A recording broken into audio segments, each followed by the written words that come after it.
to rock this place.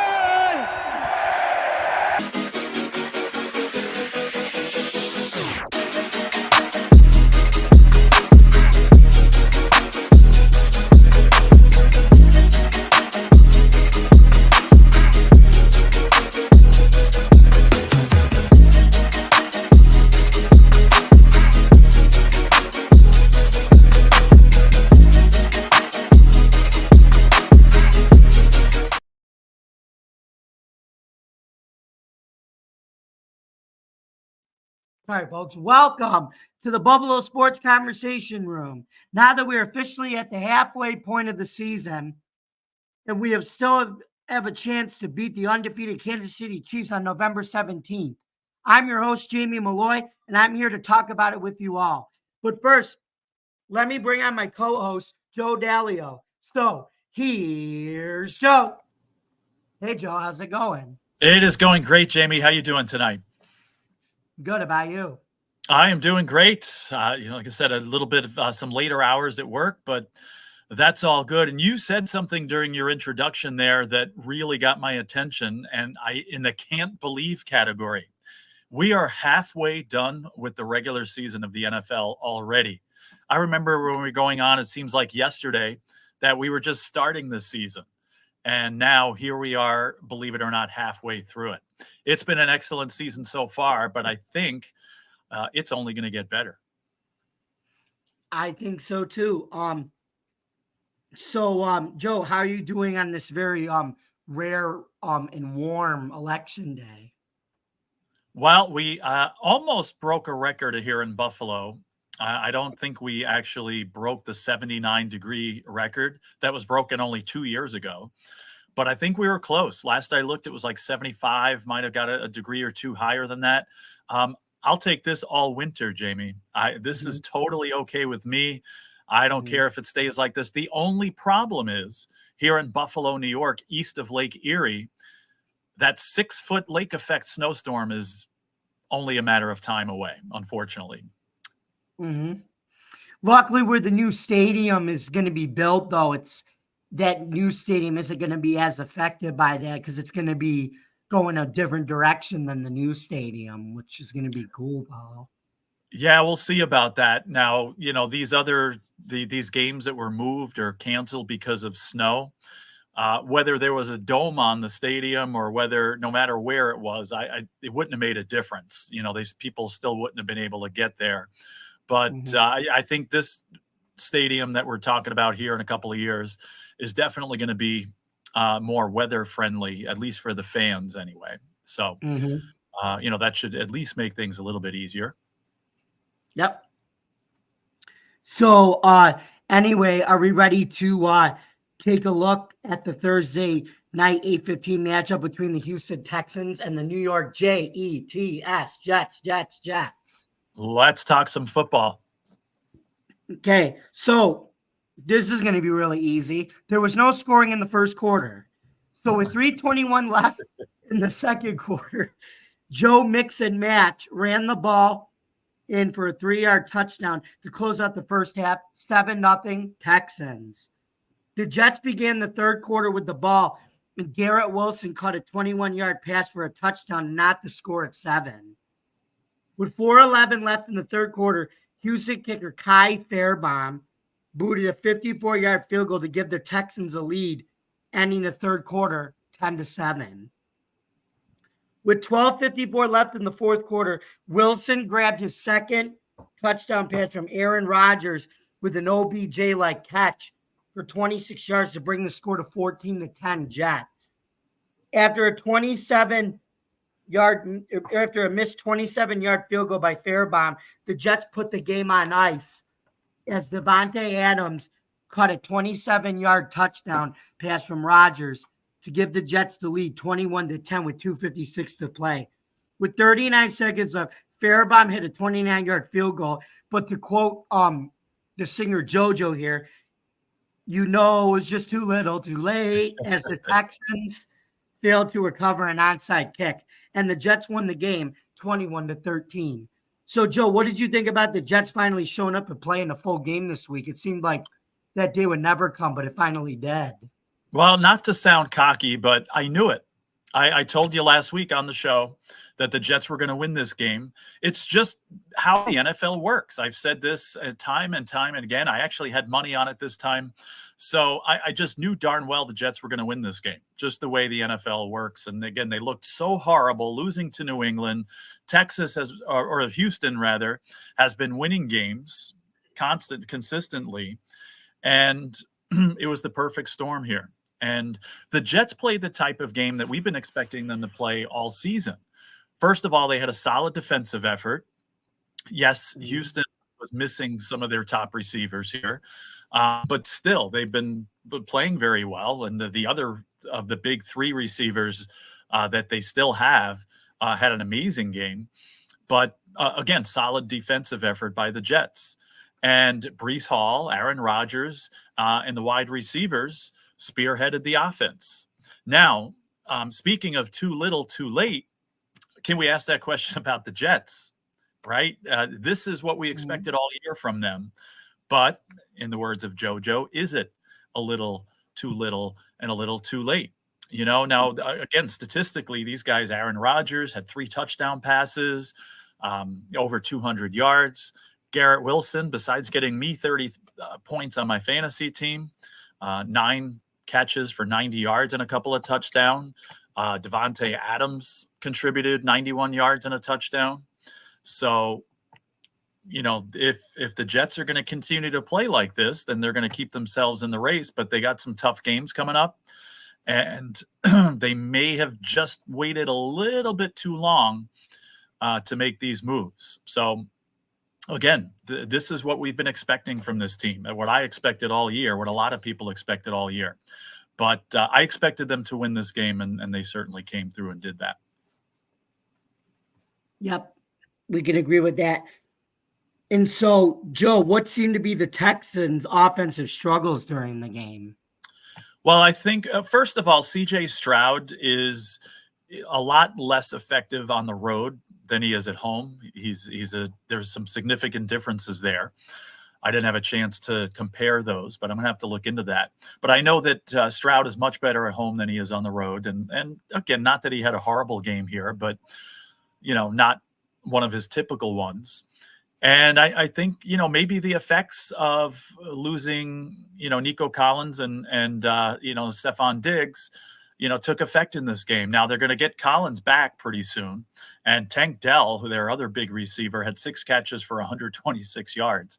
So he certainly contributed. So it could be, you know, just getting used to missing, you know, these big guns. I mean, Joe Mixon had a decent game too.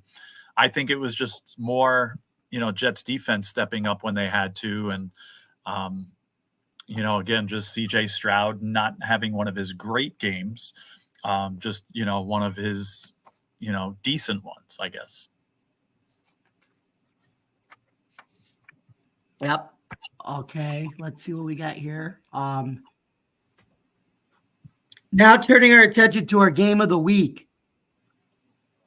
The 2-5 Miami Dolphins taking on the 6-2 Buffalo Bills, 1:00 Sunday division game. On Buffalo's second possession of the game, Tyler Bass hit a 40-yard field goal with 6:34 left in the first quarter to bring the score to 3-0 Bills. With 1:23 left in the first quarter, Jason Sanders kicked a 39-yard field goal to knot the score at 3. Tua Tagovailoa threw a 14-yard touchdown pass to Devon Achane with a drive that started back at the Bills' 3-yard line to bring the score to 10-3 Miami. With 12 seconds left in the half, Bass kicked a 49-yard field goal to cut the lead to 10-6 Miami. After a fumble recovery from Kaiir Elam, the Bills marched down the field, and Allen had a 1-yard touchdown pass to Matt Collins, or as I call him, the Barefoot Wonder, or Tarzan. Bass missed the extra point, giving the Bills the lead 12-10 with 7:24 left in the third, and you were wondering, are the Bills going to end up losing by a field goal because he missed this extra point? With 3:02 left in the third quarter, Sanders kicked a 23-yard field goal to bring the score to 13-12 Miami. Allen made an incredible 63-yard touchdown pass to Ray Davis, and then Allen converted on a 2-point conversion pass to Keon Coleman to bring the score to 20-13 Buffalo at the end of the third quarter. With 12:20 left in the fourth quarter, Achane rushed for an 8-yard touchdown to knock the score at 20-all. On second and goal, Allen passed to Quentin Morris, the third-string tight end, for a 2-yard touchdown with 6:24 left in the fourth quarter to bring the score to 27-20 Bills. On second and goal for Miami, Tagovailoa passed to Jalen Waddle for a 7-yard touchdown with 1:45 left in the game to tie the score at 27-all. With 10 seconds left in the game, Tyler Bass kicked a 61-yard field goal to beat the Dolphins 6 times in a row and bring the final score to 30-27 Bills. So, Joe, what did you think about the Bills finding a way to get a win against a hungry Dolphins team? Yeah, we talked about it last week on our show, and I was especially concerned about this potential letdown spot for the Bills. And they started this game, as we've talked about, several times here, a little slow, especially with these home games. Remember the game against Arizona, first one, and then recently against Tennessee, coming out sluggish and get people wondering, like, are they seriously going to lose this game? And Miami, I think, is a tougher team than those other two. But again, I was concerned before the game that this was going to be a struggle for the Bills, and they came out a little bit slow. And then again, people are talking, are they seriously going to lose this game? But players stepped up, and redemption is sweet. I mean, how many fans were calling for the head of Tyler Bass and understandably missing extra points, and being inconsistent. And I talk, I know you've been saying all year that you have a lot of confidence in him and you're sticking by him. And I've kind of been saying how I lost that confidence and especially more so after, these missed kicks here. But a nice way to end it and just maybe silence some of the critics here temporarily anyway, because the second he misses another kick, everybody's going to be on him again. But, I don't know, what the future is for him, but certainly a nice way to redeem himself here and kick, he missed kicks that he should have made and made a kick that, is definitely beyond the average here. So kudos to Bass for helping the Bills get the win. But the Dolphins came to play and the Dolphins played well. It's not like the Bills were playing horribly here, but the Dolphins rather were keeping up with them. Tua had a great game here, 231 yards and a couple of touchdowns. And the Miami offense certainly showed up. Achane, again, another one on my fantasy team here that got me a big win. He was amazing.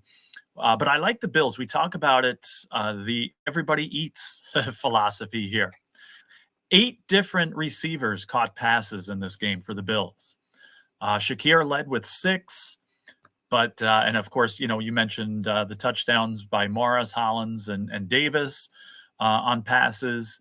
So kudos to the Bills. And again, they're spreading the wealth philosophy here that certainly worked well here. Defensively, even though, again, Miami scored a decent amount of points, there was 3 Bills that seemed to be all over the place on every defensive play. You got Dorian Williams, who had 12 tackles total here, and Taylor Rapp and Damar Hamlin that had 10 each. And every time I looked up, it seems like one or all of them were involved in the play, just all pumped up and part of, it seems like, every single play. These guys all were incredible on the field there. And, Russo got a key sack there too. So, just a team effort here. I didn't put Allen's stats here, but they certainly weren't bad. Josh Allen had a solid game.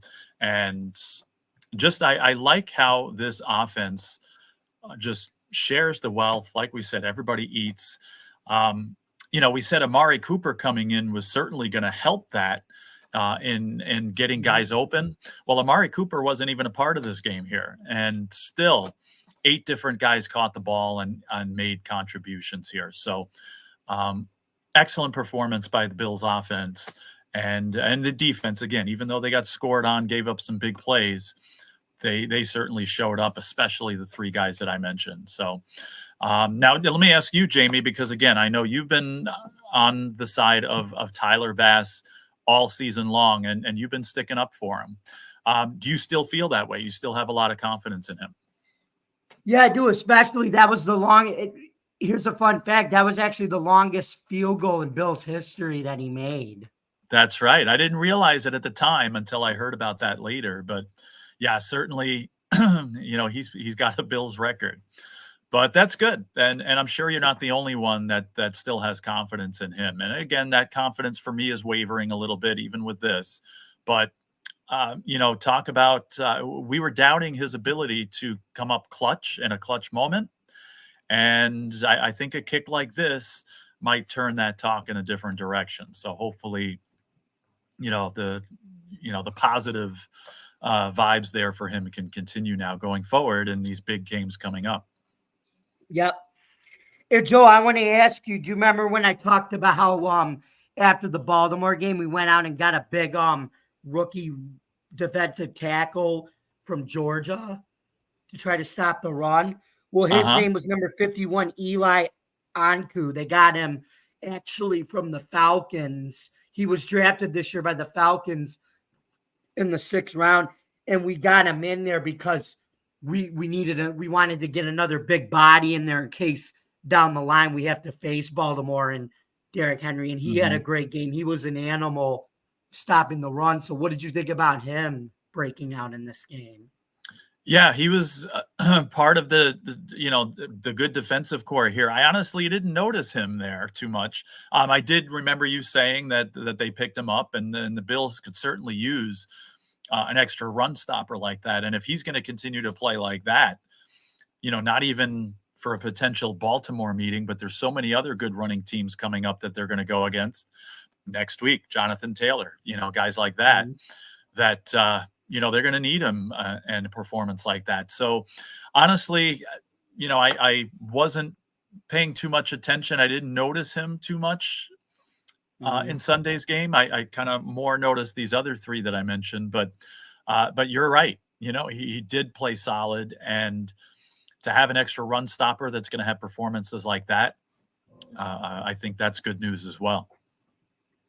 Yeah, and it says we're only ranked 15th. Our run defense is only ranked 15th. I mean, that's not bad, but I know it's been better. But yeah, they said that during the broadcast. I remember hearing that, and I was like, wow, that surprises me a little bit. I thought they were a little bit lower ranked, but it's maybe in the beginning of the season they were a lot lower ranked, and they've been playing better, as the season's gone on. Well, yeah, don't forget, we don't know if Dwayne Carter's coming back, but we might be getting some even more insurance. As an old friend, Jordan Phillips just got released by the Cowboys, and he tweeted, "Run it back." I think he's indicating he wants to rejoin the Bills again. So how cool would that be if we bring? He's another one, 6'3", 341 pounds, can stop the run. Yeah, that would be amazing. They got to figure it out financially and all that, but he knows the system. He's been with the Bills, so he certainly knows how things operate here, and would be a very valuable asset if they can pull that off. That would be great. Well, no, the good news is we wouldn't have to pay him anything, maybe another 1 year or 2 year deal. Okay. Because he's up there in age. But I heard we tried to trade for Dexter Lawrence from the Giants, but that was too much draft capital too. Okay. So, anyway, Joe, moving on to this week's game so Joe, and now it's time for your part of the week, your favorite part of the show, prediction time. Since you were only out by 1 point this week, as you predicted, the Bills would beat Miami 31-27. It was 30-27. Big congratulations goes out to Joe. Thank you. I saw it going in that direction. I was like, "Oh my goodness, I might get this right again here and just get it exact." I knew it wasn't going to be 31, just the way the score was going, but I was like, "Yeah, this might turn out that way," and it did. Mhm. So anyway, Joe, now moving on to this week's game against Indy. And if I remember correctly, in the beginning of the season, Joe, you predicted that Indy was going to beat the Bills in week 10, and I predicted the Bills to win. But now that Anthony Richardson's benched and Joe Flacco's starting, do you still feel the same way? If so, what's your prediction? All right, you're not going to like the prediction, and neither are Bills fans watching here. But here's why I say this. The Bills, this is a prime letdown spot. Now, I did predict in the beginning of the season that the Colts would win this. I thought the Colts would be a little bit better team than they are at this point, although they're not doing horribly. But, and they're still technically in the AFC South race here. I predicted them to win that division, and, they still have a chance to do so. What I didn't realize at the time, and especially, as the season played out here, I did, is this is the ultimate trap game.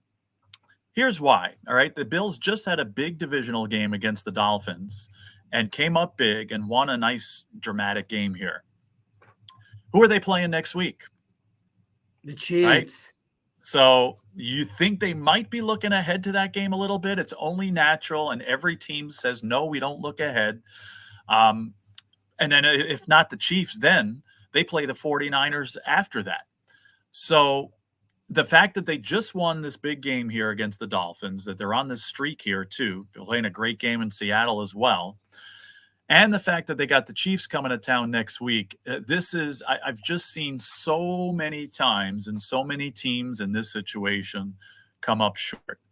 So I think it's going to be close, but my score prediction here is Colts 23, Bills 20. I think the Colts get up to a big lead, like maybe not a huge lead, but maybe a 20-7 lead, and the Bills come back and make it close. But I just think this is the ultimate trap spot for them, and they come up just short. I do agree with you. I do think it could be a potential trap game. However, I think the Bills are gonna find a way to win this game. And it's going to be ugly because they're going to be looking ahead to Kansas City. I do think they find a way to slow down Jonathan Taylor. What did you say the Bills were going to lose by? What was your I said they lose 23-20. I'm going to say the Bills actually win 24-17. Okay. And certainly I wouldn't be surprised if the Bills do win, but I certainly won't be surprised if they lose. And again, with these predictions, I don't pick with my heart here. I'm picking trying to be objective here. Of course, I want the Bills to win and certainly think they can. But big picture, the way the NFL works, as I share all the time, that, not this time. Mm-hmm. And didn't the Colts, I forget now, I didn't look at this. Did the Colts lose their last game? Who did they lost to the Vikings. They lost to Minnesota. Yeah, we're going to get into that later. Right. So, that's another thing. I think they'll come back strong. Mm-hmm. Now moving on to the 425 matchup between the 6-1 Detroit Lions and the 6-2 Green Bay Packers. Mm-hmm. It was a very rainy start at Lambeau Field as the Packers got on the board first as kicker Brandon McManus kicked a 30-yard field goal with 7:06 left, and Green Bay took the lead 3-0 in the end of the first quarter. With 14:56 left in the second quarter, Amon-Ra St. Brown caught a 3-yard touchdown pass to bring the score to 7-3 Detroit. Jake Bates kicked a 27-yard field goal to add to Detroit's lead, 10-3. My fantasy kicker from the UFL.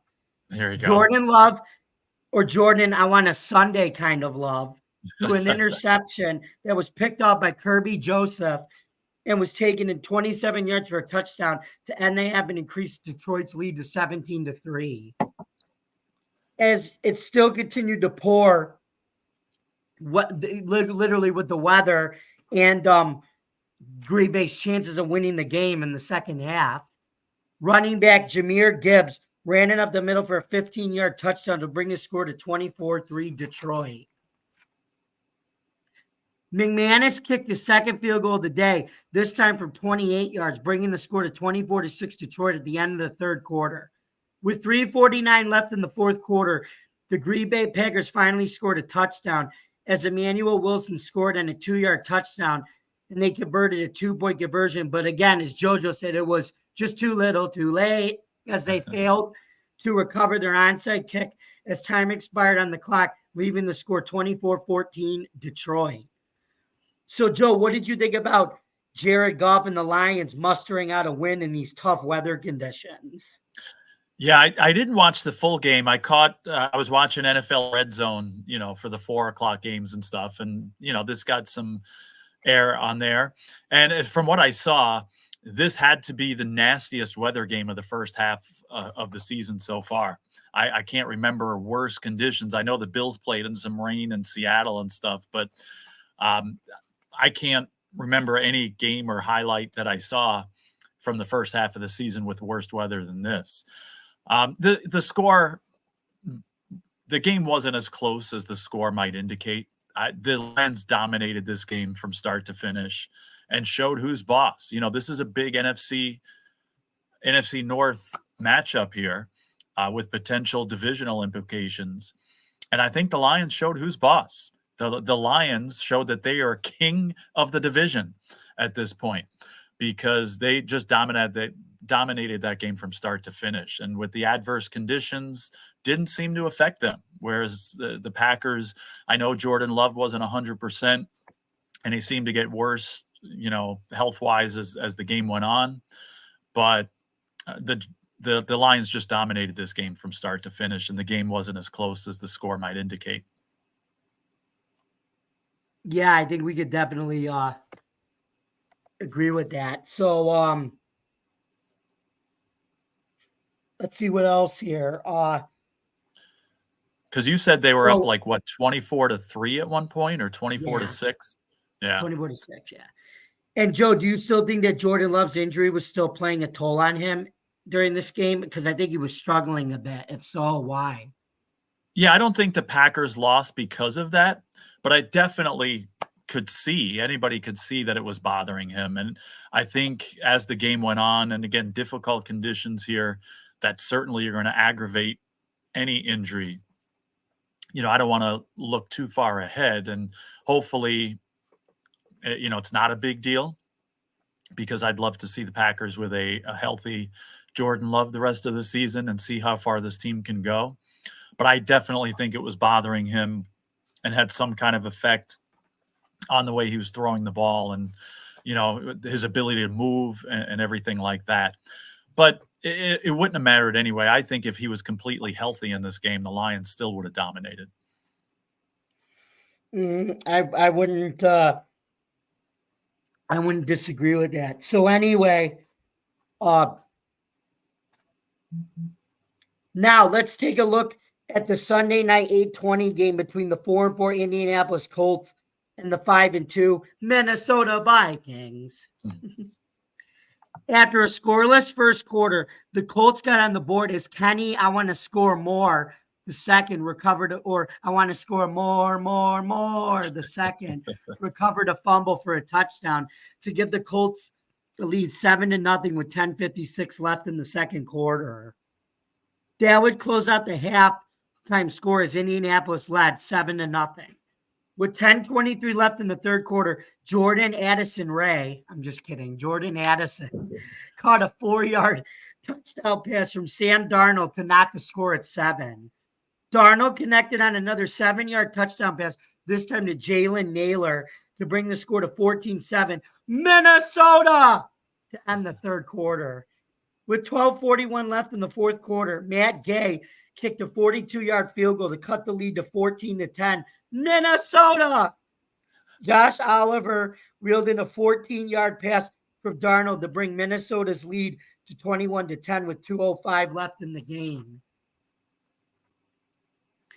But it was, again, too little, too late, as Gay kicked a 54-yard field goal with 28 seconds left, but the Colts failed to retrieve their onside kick, and the Vikings held on to win the game 21-13. So, Joe, what do you think about the Colts benching Anthony Richardson already? I said in the beginning of the season, this was a division winning team. And I think management still believes that. And I don't think they're giving up on Anthony Richardson. I just think they still believe that they have a chance to win this division. And, it's Jacksonville's underperforming. Tennessee is not there yet. Houston, as good as they've been, I think they're vulnerable now, with some injury concerns. The Colts don't have a horrible record here. So I still think they believe they have a chance to win this division. And instead of trying to develop Anthony Richardson and worry about his, situation, I think they're trying to win a division. And they have a guy Joe Flacco, who took Cleveland very far last year in the regular season anyway, and had them overachieve. And he's shown that he still has the ability to do the same thing here with the Colts. So I think they're thinking about this season now. Let's get and win this division, get to the playoffs, and see what we can do here and now. And then we'll worry about Anthony Richardson and developing him and all that. Because, Flacco's not going to be around forever. He's a great guy to have around and help. But right now, he's the guy to take them to where they want to be. And again, I don't see them giving up on Anthony Richardson yet. A lot of these young quarterbacks take time. And the Colts are in a position now where they don't have to get him in the lineup right now. They can take that time and let him develop and let him learn and let him watch and see a proven winner here. And if something happens to Flacco and he gets injured, you got Richardson here that can maybe get a second wind. And again, spending some games on the sideline, watching the veteran here, maybe turn it around. But I agree with what the Colts are doing here. It's not like they've given up on this potential star quarterback. They're just taking a little bit longer to let him develop and let him learn and use the guy that can help them achieve the goals that they have this year. So I agree with the move completely. His tools, I think, are off the chart. Like his athleticism, he's intelligent in a way, and he's got a cannon arm. They just want to work on his accuracy. And if they can do that, I think you've got another Cam Newton or even a Josh Allen type of quarterback there. I agree. And there's, how many times have we seen the Packers do this? They didn't rush Aaron Rodgers, and he developed, and look what he's done. And Jordan Love, same thing. He's developing into the same type of quarterback. They had him for a couple of years under Rodgers and let him wait and let him develop. Nobody tried to throw him in there. Now the Colts were in a different situation. They needed to have they drafted Richardson high, and they wanted to get him in there as soon as possible to get him to learn the ropes and get him going. But it's taken a little bit longer. He got hurt last year and, got his opportunity this year. And, they lost some games. And again, they have a guy who's been a proven winner here that helped the team overachieve last year. And they're hoping for lightning strikes twice here, I guess, and that he could do the same thing with the Colts. So why not go with the hot hand? It's not like, time is running out for Richardson. You got plenty of it. And just let him develop and he'll be fine. And I like the move that they're making now and trying to win with what they got.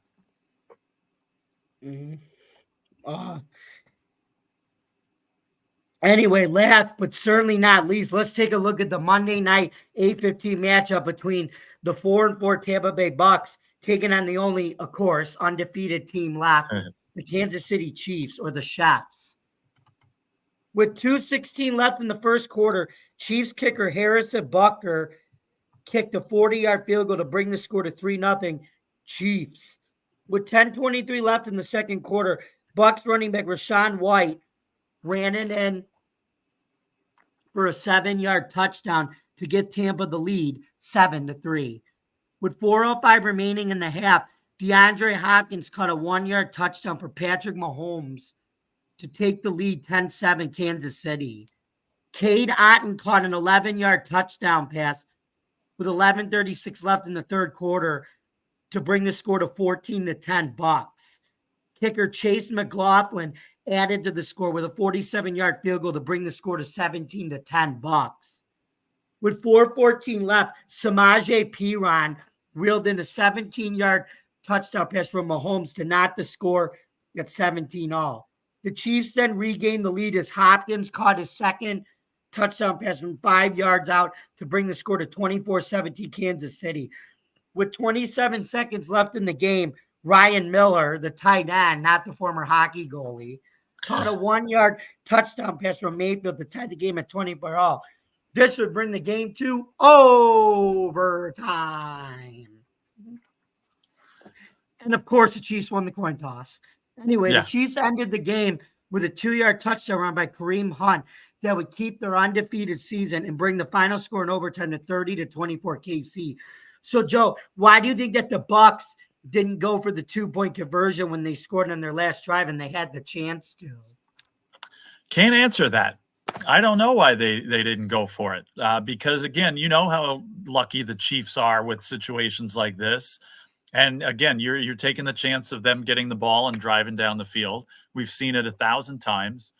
So I really don't know. I thought, maybe they were thinking that their chances were better in overtime than making the 2-point conversion. I don't have an answer to that. But, just the Chiefs keep resurrecting these guys.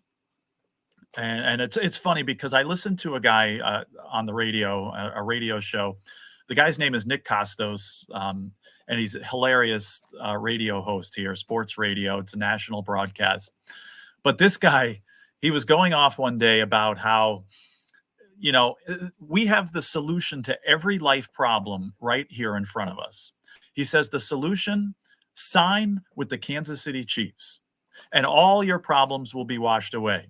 He was saying stuff like, he says, you have health issues, sign with the Kansas City Chiefs, and you'll be up and perfectly healthy in no time. Your wife just left you, sign with the Kansas City Chiefs, and you'll have an Instagram model on your arm in no time. He was going on. That's hard to deal with because you have Harrison Buckner, who's a Christian and is into his faith. So that was the ironic part of that comment. But anyway. Right. But he was right because he's talking about Kareem Hunt, who was, he said, basically living on the street, right? Not doing nothing. All of a sudden, look what he's doing now. DeAndre Hopkins, awful all year. And now, making big plays for the Chiefs. Juju Smith-Schuster, same thing, doing nothing, ends up with the Chiefs, has a 100-yard game. Unbelievable that it happens and happens and happens and happens. Now, the Bucks had a chance to win this game, and they certainly played well enough to do that. And kudos to them because they're missing their 2 top wide receivers, to injury here. And guys needed to step up. You mentioned Rachaad White. What does he do? Scores a touchdown. Cade Otton, their other receiver, the tight end there. What does he do? 8 catches for 77 yards and a touchdown. So they needed guys to step up, and they certainly did against the most difficult team in the NFL and really could have easily won this game. On the Chiefs side, Patrick Mahomes probably played his best game of the season. Again, people have been criticizing him. Well, he's statistically anyway been kind of mediocre and, not the typical Mahomes and things like that. I mean, again, he wins games, and that's really all that counts. But today, or last night rather, in this game, 3 touchdown passes, almost 300 yards. Certainly, statistically anyway, had his best game of the season. So good job by him stepping up. Kelsey playing like Kelsey. Hopkins, some big catches here. So, Kareem Hunt didn't really do much early in the game, and then later just came on and ends up scoring game-winning touchdown. So the magic of the Chiefs continues. And again, we've seen this movie 1,000 times, and we'll see where it goes from here. Mm-hmm. Exactly. So anyway, Joe, it is now that time in our show for a question of the week segment. Would you like to give it a try? Let's do it. Okay, Joe, here's your question. Can you guess this NFL quarterback? He was the number 1 overall pick, won a Heisman Trophy, and led the NFL in passing touchdowns once. Is it famous Jameis Winston, Carson Palmer, Lamar Action Jackson, or Baker Mayfield? Ooh. You said he led the NFL and he won a Heisman. And what was the other stat you said there, or the other bit of info? I said he won a Heisman Trophy, was the number 1 overall pick, and led the NFL in passing touchdowns once. In passing touchdowns. All right. All right. There's one of them that's standing out here. I am going to go with Carson Palmer. You got it. It was Carson Palmer. Excellent. Does it say what team he was with when he won that? Was it the Cardinals? If it doesn't, no problem. I was just may have been curious. the Bengals. I don't know. Or the Bengals. Oh, that's right. With the Bengals. Yeah. Well, it looks like we come to the end of our show. So, Joe, where can we find you on the social media world on election night, Tuesday, November 5th, 2024?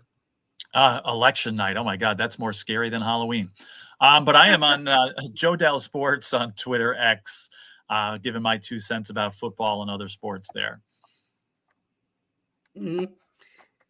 And then you can follow me, yours truly, on Bill's Chat 1 at Bill's Mafia Chat, and also at Jamie Malloy, the unbiased journalist, at DJ Dog Tags and theforkball.com, where I write about all sports. Please don't forget to subscribe to our YouTube channel. Don't forget to like, comment, subscribe, and ring the bell for notifications. For more content on Driving the Top Productions, visit our YouTube page, Twitch stream, Facebook stream, X stream, wherever you can consume your podcast. Thank you very much for listening. And remember, folks, there's still a little time left to go out and vote if you already haven't, because that's the American way. There is still time for the Bills to hand the Chiefs their first loss in Week 11. And our hats off go off to the Carolina Panthers on beating the New Orleans Saints, or as they used to call them in the 80s, the Aints, this past weekend. And to quote our friend Chris Berman, this always remains true. Nobody circles the wagons like the Buffalo Bills. See you next week, folks. Have a great night, everybody.